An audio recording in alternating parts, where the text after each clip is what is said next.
여러분 환영합니다. 오늘 우리의 깊이 있는 탐구 시간에 다룰 주제는 화목과 소망입니다. 네, 벌써 이번 주 안식일학교 교과 내용에 도달했네요. 아주 기대가 됩니다. 맞아요. 이미 교과를 통해서 이 주제의 뼈대를 알고 계신 분들이 꽤 많을 텐데요. 그렇죠. 신학적인 구원이나 십자가를 통한 우주적인 화목 같은 거대한 개념들 말입니다. 네네. 우리는 그런 거창한 개념들을 아주 잘 알고 있습니다. 그런데 교과 서두를 보면 굉장히 흥미로운 실천 사항들이 등장하거든요. 이른바 전 교인 참여 운동 TMI 항목들 말씀이시군요. 맞아요.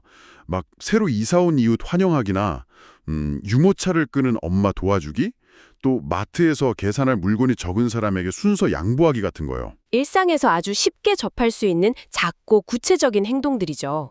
그러니까요. 그 우주적인 십자가 사건과 마트 계산대에서의 양보라니 이 둘 사이의 간극이 너무 크지 않나요? 바로 그 간극을 메우는 것이 이번 시간의 핵심 목표입니다. 우리는 종종 화목이라는 단어를 아주 거창하고 형이상학적인 것으로만 취급하는 경향이 있거든요. 네, 약간 현실과는 동떨어진 느낌으로요. 하지만 하나님이 세우신 구원의 완벽한 계획을 자세히 들여다보면 십자가라는 거대한 우주적 사건은 결코 우리 삶 밖에 머무는 수동적인 상징이 아닙니다. 아, 수동적인 게 아니다. 네, 그것은 우리 개개인의 일상을 아주 구체적으로 변화시키는 능동적인 현실이 되어야 하죠. 오늘 우리는 이 복음의 완벽한 계획이 어떻게 우리의 가장 평범한 일상과 맞닿아 있는지 찾아볼 것입니다. 좋습니다. 이 우주적인 화목이 개인적인 화목으로 이어지는 과정을 제대로 이해하려면 먼저 우리의 현주소부터 짚고 넘어가야 할 것 같아요. 아주 중요한 출발점이죠. 일요일 자료에서 아주 날카로운 통찰을 하나 제시하더라고요. 기독교 신앙을 전혀 갖지 않은 세속적인 철학자들이나 역사가들조차도 웬만해서는 동의하는 유일한 기독교 교류가 하나 있다는 거죠. 바로 인간의 죄된 본성입니다. 맞아요. 인간이 본질적으로 이기적이고 어두우며 마음으로 하나님과 원수가 되어 멀어졌다는 이 불편한 진실 말입니다. 사실 인류의 역사나 매일 아침 쏟아지는 뉴스만 보아도 그 사실을 부정할 수는 없죠. 정말 그렇죠. 우리는 스스로의 힘으로 이 원수된 상태를 회복할 능력이 전혀 없습니다. 여기서 우리가 주목해야 할 것은 누가 먼저 주도권을 쥐었는가 하는 점입니다. 주도권이요? 네, 창세기의 에덴 동산으로 한번 돌아가 보죠. 죄가 처음 세상에 들어오고 인간이 두려움에 떨며 숨어 있을 때 침묵을 깨고 먼저 다가오신 분은 하나님이셨습니다. 아, 네가 어디 있느냐 하시면서 아담을 찾으신 그 장면이군요. 정확합니다.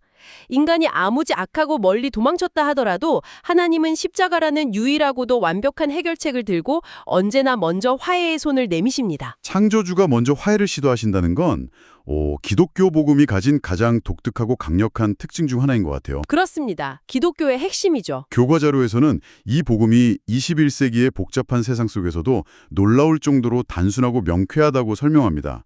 크게 세 가지 단계로 요약이 되는데요. 네, 한번 짚어주시죠. 첫째, 우리는 스스로를 구원할 수 없기 때문에 예수님이 대신 죽으셨다. 가장 근본적인 전제입니다. 네, 그리고 둘째, 우리가 그 사실을 받아들임으로써 정죄에서 완전히 해방된다. 정죄함이 없다는 놀라운 선언이죠. 마지막 셋째, 그리스도와의 연합을 통해 새로운 삶을 산다. 이렇게 세 가지입니다. 아주 정확하고 교과서적인 요약입니다. 복음의 뼈대는 그토록 직관적입니다. 이론적으로는 정말 완벽하고 명쾌해요. 하지만 약간 현실적인 질문을 던져보고 싶어요. 어떤 질문이죠? 매일 직장 상사에게 시달리고 청구서에 치여 살며 또 인간관계에서 상처받는 사람들에게 이 세 번째 단계인 새로운 삶을 산다는 건 약간 뜬구름 잡는 소리처럼 들릴 수도 있거든요. 충분히 공감 가는 의문입니다. 당장 어제와 똑같은 팍팍한 하루가 기다리고 있는데 대체 어떻게 새로운 삶이 시작된다는 걸까요? 이 간극을 어떻게 메워야 할까요? 매우 중요한 지적입니다. 우리가 흔히 하는 오해 중 하나가 복음의 이 세 가지 단계를 마치 마술 지팡이를 휘두르듯 단 한 번에 완성되는 사건으로 여기는 것입니다. 아, 일회성의 이벤트가 아니라는 거군요. 네, 새로운 삶을 산다는 것은 일회성의 마법이 아닙니다. 그것은 매일 아침 눈을 뜰 때마다 자신을 하나님께 온전히 내어드리는 아주 치열하고 반복적인 매일의 경험입니다. 매일매일의 경험. 그래서 오늘 이 방송을 들으시는 여러분도 스스로에게 질문해 보셔야 합니다.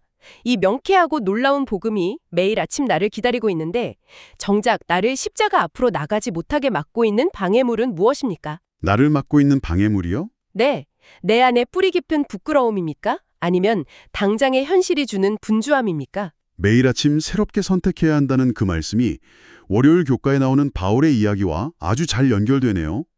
바울이 골로새서 1장 23절에서 언급한 만일이라는 단어의 무게와 정확히 맞닿아 있는 것 같습니다. 아주 핵심적인 구절로 넘어오셨군요. 사울은 만일 너희가 믿음에 거한다면 이라고 말했죠. 사실 한국어 성경이나 표면적인 뉘앙스로만 보면 이 만일이라는 단어가 약간 조건부 같잖아요. 어떻게 들리시나요? 마치 너희가 똑바로 하지 않으면 구원이 취소될 수도 있어. 약간 이런 일종의 경고나 의심처럼 들리기도 하거든요. 표면적으로는 충분히 그렇게 오해할 수 있는 구절입니다. 하지만 헬라어 원어의 문법 구조를 분석해보면 바울의 의도는 정반대입니다. 오, 정반대라고요? 이 구절에 쓰인 헬라어의 만일은 조건이 실패할 것을 가정하는 것이 아니라 오히려 그 조건이 이미 사실임을 전제로 하는 긍정적인 표현입니다. 아, 이미 사실임을 전제로 한다. 즉, 너희가 믿음 안에 머물지 않을까봐 전전긍긍하며 의심하는 것이 아니라 나는 너희가 분명히 믿음 안에 거할 줄로 굳게 믿는다는 확신에 찬 격려인 셈이죠. 바울이 의심이 아니라 확신을 가지고 한 말이라는 거군요. 너무 다행이네요. 그렇죠. 그런데 여기서 거하다라고 번역된 헬라어 단어 에피메노의 쓰임새를 살펴보면 상황이 훨씬 더 흥미로워집니다. 어떤 부분에서 흥미를 느끼셨나요? 우리는 보통 거한다 하면 따뜻한 방바닥에 가만히 앉아있는 약간 수동적인 멈춤의 상태를 떠올리잖아요. 그런데 성경의 다른 곳에서 이 에피메노가 쓰인 생생한 예시들을 보면 완전히 다른 그림이 그려집니다. 네, 성경의 용례를 살펴보는 건 아주 좋은 접근이죠. 바리새인들이 간음한 여인을 끌고 와서 예수님을 궁지에 몰아넣으려고 계속해서 캐묻고 질문을 퍼부을 때 이 단어가 쓰였고요. 또 하나 기가 막힌 예시가 있습니다. 사도행전의 이야기 말씀이시군요. 맞아요. 감옥에서 천사의 도움으로 기적적으로 풀려난 베드로가 한밤중에 마리아의 집으로 달려가 문을 계속해서 두드릴 때 쓰인 단어입니다. 그 베드로의 장면을 머릿속으로 한번 그려보십시오. 로마 군인들에게 쫓기는 캄캄한 밤, 언제 다시 잡혀갈지 모르는 절체절명의 위기 상황입니다. 정말 심장이 철렁하란 상황이죠. 베드로가 문 앞에 서서 점잖게 한두 번 똑똑 두드리고 마냥 기다렸을까요? 아닙니다. 문이 열릴 때까지 안에 있는 사람들이 잠에서 깨어 자신의 목소리를 들을 때까지 필사적이고 다급하게 문을 쾅쾅 두드렸을 것입니다. 맞아요. 바로 그 필사적인 두드림, 멈추지 않는 그 적극적인 행동이 에피메노라는 거잖아요. 그렇다면 바울이 믿음에 거한다고 했을 때 그것은 가만히 소파에 기대어 나는 구원 받았어 라고 안일하게 머무는 상태가 절대 아니네요. 절대 아닙니다. 베드로처럼 매일매일 절실하고 역동적으로 계속해서 문을 두드리는 행동 그 자체를 의미하는 거였어요. 그렇습니다. 믿음은 수동적인 명사가 아니라 살아 숨쉬는 동사입니다. 이 맥락에서 바울은 기독교계의 은연중에 퍼져 있는 아주 위험한 착각을 날카롭게 경계하고 있습니다. 위험한 착각이라면 어떤 걸까요? 한번 구원받았으니 이제 나는 아무것도 안 해도 영원히 안전하다는 안일함이죠. 바울은 우리가 터 위에 굳게 서야 한다고 강조하는데요. 여기서 굳게로 번역된 헬라어 헤드라이오스는 바람에 흔들리는 텐트가 아닙니다. 그럼 어떤 건가요? 지진이 나도 꿈쩍하지 않는 움직일 수 없는 거대한 건축물을 뜻합니다. 복음의 소망에서 흔들리지 않는 견고한 구조물이 되기 위해서는 매 순간 다급하게 문을 두드리는 베드로처럼 매일 믿음을 선택하는 의식적이고 적극적인 실천이 수반되어야 한다는 것이죠. 의식적이고 적극적인 실천이라.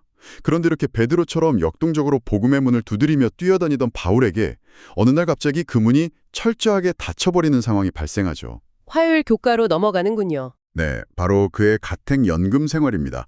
바울이 골로새서를 쓸 당시에 개인적인 상황 속으로 한번 들어가 보죠. 온 세상을 누비며 도시마다 교회를 세우고 열정적으로 사람들을 만나던 그 활동적인 바울이 로마의 좁은 집안에 갇혀버렸습니다. 로마 군인과 사슬로 묶인 채 한 발자국도 나갈 수 없게 되었죠. 보통 사람 같으면 심리적으로 완전히 무너져 내리지 않았을까요? 엄청난 좌절감과 무력감, 심지어는 하나님에 대한 원망까지 생길 수 있는 상황이죠. 내가 당신을 위해 평생을 바쳤는데 왜 나를 이 좁은 방에 가두십니까? 라고 항변할 만도 합니다. 충분히 그럴 수 있죠. 하지만 놀라운 것은 그 상황에 대한 바울의 반응과 그가 만들어낸 결과입니다. 그의 육신은 비록 사슬에 매였지만 바울 스스로 고백했듯 하나님의 말씀은 매이지 아니하였습니다. 말씀은 매이지 않았다. 정말 멋진 표현이에요. 그는 이 답답한 연금 기간 동안 좌절하는 대신 펜을 들었습니다. 그렇게 탄생한 것이 에베소서, 빌립보서, 골로새서, 빌레몬서, 그리고 훗날 기록된 디모데후서입니다. 신약 성경에 엄청난 비중을 차지하는 책들이네요. 맞습니다. 신약 성경의 가장 핵심적이고 방대한 신학적 토대가 역설적으로 가장 활동할 수 없었던 그 감옥 안에서 완성된 것이죠. 잠깐만요. 여기서 바울이 자신의 상황을 설명하며 썼던 아주 독특한 단어 하나를 짚고 넘어가야 할 것 같아요. 오이코노미아라는 헬라어인데요. 네, 아주 중요한 단어입니다. 보통 성경에서는 경륜이나 청지기 직분으로 번역되잖아요. 그런데 보통 청지기 직분이라고 하면 교회 안에서 어떤 직분을 맡거나 헌금 같은 재정을 관리하는 걸 떠올리기 쉽습니다. 방 안에 갇혀서 꼼짝도 못하는 바울이 도대체 무엇을 관리하는 청직이었다는 뜻인가요? 오이코노미아라는 단어는 단순한 재정 관리를 넘어 하나님이 우주를 다스리시는 방법, 즉 하나님의 거대한 행정과 경영을 의미합니다. 거대한 우주적 경영이요? 바울이 이 단어를 사용했다는 것은 그의 영적인 시야가 얼마나 넓었는지를 보여줍니다. 바울은 쇠사슬에 묶인 채 벽만 바라보고 있었던 것이 아닙니다. 그는 창세 전부터 시작되어 인류의 역사를 관통해 흘러가는 더 크고 장기적인 하나님의 마스터 플랜을 보고 있었습니다. 와, 시야가 정말 남다르네요. 그리고 자신이 겪고 있는 이 고통스럽고 답답한 감옥 생활조차도 그 거대한 우주적 행정의 아주 작지만 필수적인 한 퍼즐 조각이라고 확신했던 것입니다. 감옥에 갇힌 현실을 우주적인 행정의 일환으로 해석했다니 정말 차원이 다른 시각이네요. 이 지점에서 방송을 듣고 계신 여러분께 한번 적용해보고 싶습니다. 좋은 생각입니다. 여러분의 삶에서 너무나 평범하고 사소해 보여서 무의미하다고 느끼는 반복적인 일상이나 반대로 도저히 앞이 보이지 않는 캄캄한 고난을 겪고 계신가요? 많은 분들이 그런 시간을 지나고 계실 겁니다. 만약 그 이해할 수 없는 답답함이 바울의 감옥 생활처럼 우주적인 하나님의 마스터 플랜을 완성해 나가는 과정 중 하나라면 어떨까요? 우리의 관점이 오이코노미아의 관점으로 바뀌는 순간 우리의 오늘 하루는 결코 가벼운 것이 될 수 없겠죠. 정확합니다.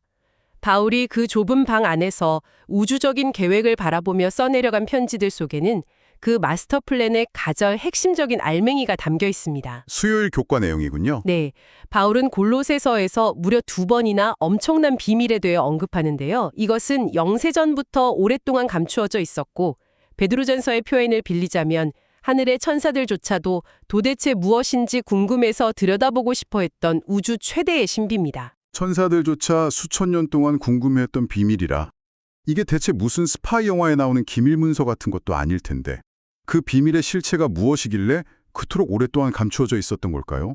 그 비밀의 첫 번째 층위는 바로 철저하게 분리되어 있던 유대인과 이방인의 연합이었습니다. 아, 유대인과 이방인의 연합이요? 당시 시대적 배경으로 볼 때 하나님의 선택받은 백성인 유대인과 개나 돼지 취급을 받던 이방인이 아무런 차별 없이 하나님의 약속을 공유하고 한 몸인 교회로 연합한다는 것은 상상조차 할 수 없는 파격적인 일이었습니다. 그 당시 사회에서는 정말 엄청난 충격이었겠네요. 복음은 십자가를 통해 하늘과 땅의 모든 것을 하나로 묶어내는 거대한 통합의 능력이었던 것이죠. 유대인과 이방인의 연합만으로도 당시 사람들에게는 파격이었겠지만 이 비밀의 가장 깊은 곳, 진짜 엑기스는 골로새서 1장 27절에 단 한 문장으로 폭로되어 있죠. 바로 너희 안에 계신 그리스도입니다. 정말 위대한 선언입니다. 하늘과 땅을 창조한 우주의 주관자가 한낱 먼지에 불과하고 매일 넘어지는 연약한 우리 마음 안에 직접 들어와 거하신다는 것. 이것이 복음의 진짜 비밀이라는 거잖아요. 이건 그저 우리가 죽은 뒤에 천국에 간다는 미래의 약속을 훌쩍 뛰어넘는 이야기 아닌가요? 핵심을 정확히 짚으셨습니다.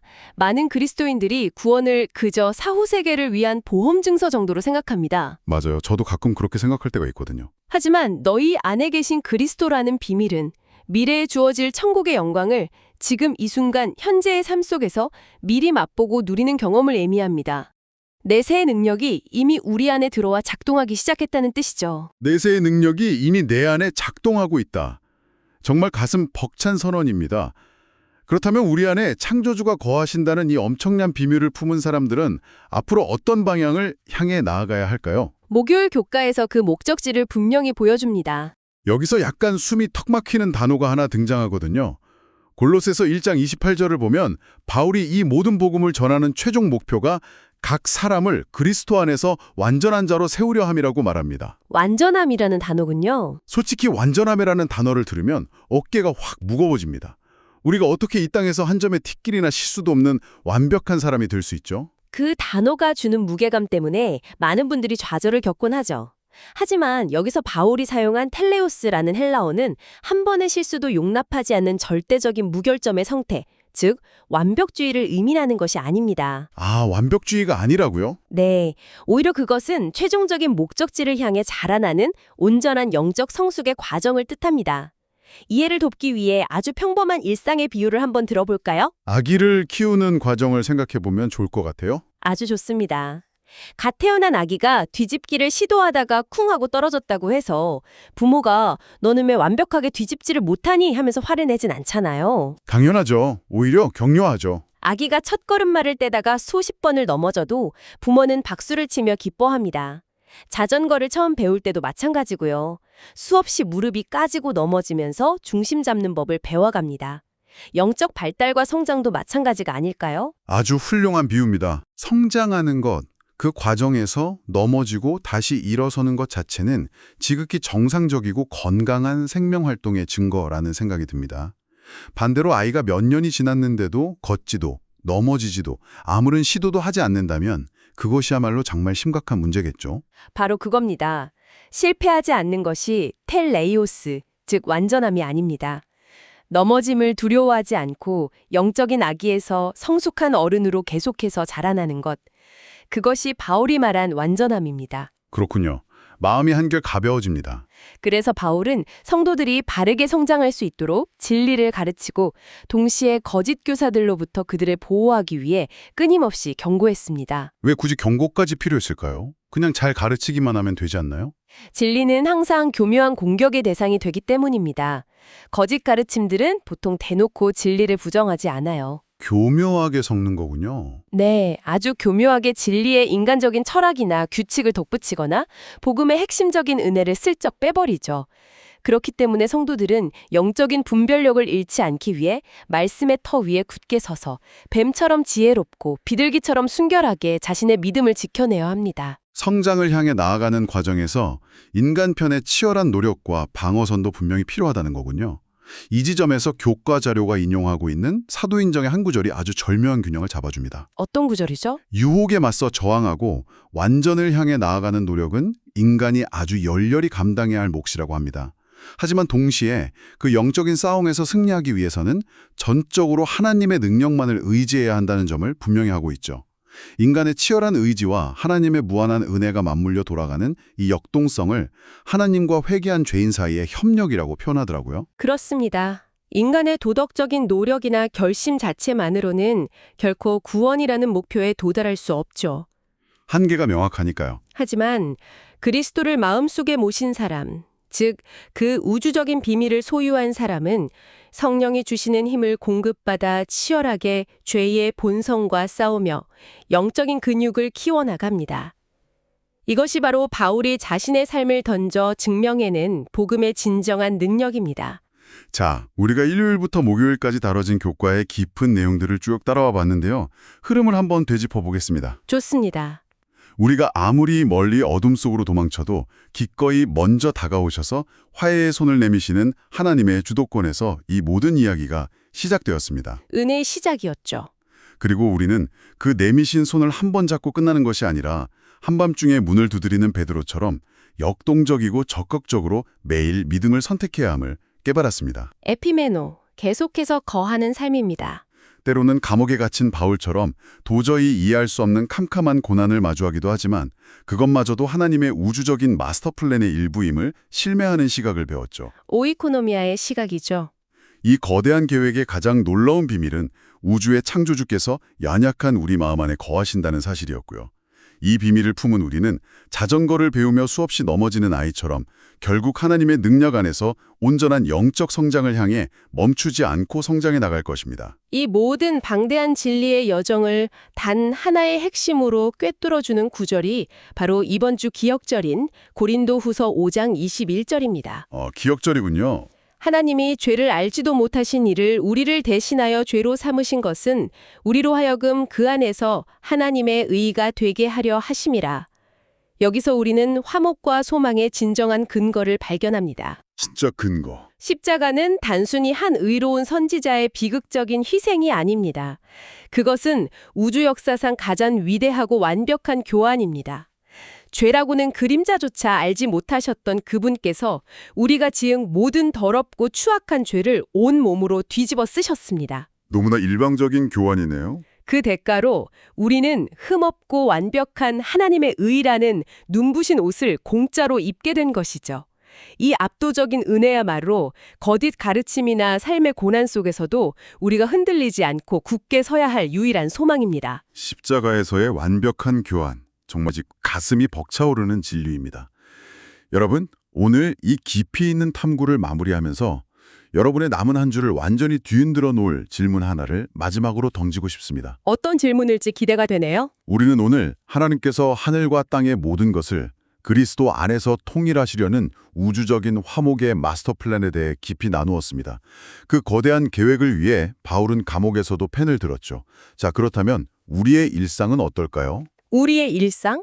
만약 우리가 직장 동료 혹은 매일 얼굴을 맞대는 가족 중 누군가와 사소한 자존심 때문에 끝까지 화해하기를 거부하고 고집을 피우고 있다면 그것은 그저 내 개인적인 감정의 문제가 아닐지도 모릅니다. 어쩌면 우리는 하나님의 그 위대한 우주적 마스터 플랜, 그 화목의 거대한 퍼즐 조각 하나가 제자리에 맞춰지는 것을 내 알량한 자존심으로 적극적으로 가로막고 있는 것은 아닐까요? 매우 날카롭고 도발적인 질문입니다.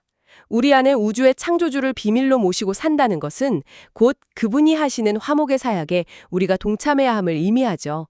내가 건네는 용서의 손길 하나가 우주를 화해시키는 하나님의 거대한 퍼즐을 완성하는 일이라는 사실을 기억하십시오. 여러분 안에 숨겨진 그 엄청난 우주적 비밀이 내일 여러분이 걷는 일상의 걸음마다 또 주변 이웃에게 건네는 아주 작은 화목의 행동들로 피어나기를 진심으로 응원하겠습니다. 마트에서의 양보 하나가 결코 사소한 것이 아님을 기억하시길 바랍니다. 그 작은 실천이 바로 화목과 소망의 시작입니다. 오늘 저희가 준비한 깊이 있는 탐구는 여기까지입니다. 다음 시간에도 여러분의 지적, 영적 호기심을 채워줄 새롭고 흥미로운 자료와 함께 돌아오겠습니다. 끝까지 함께해 주신 여러분, 감사합니다.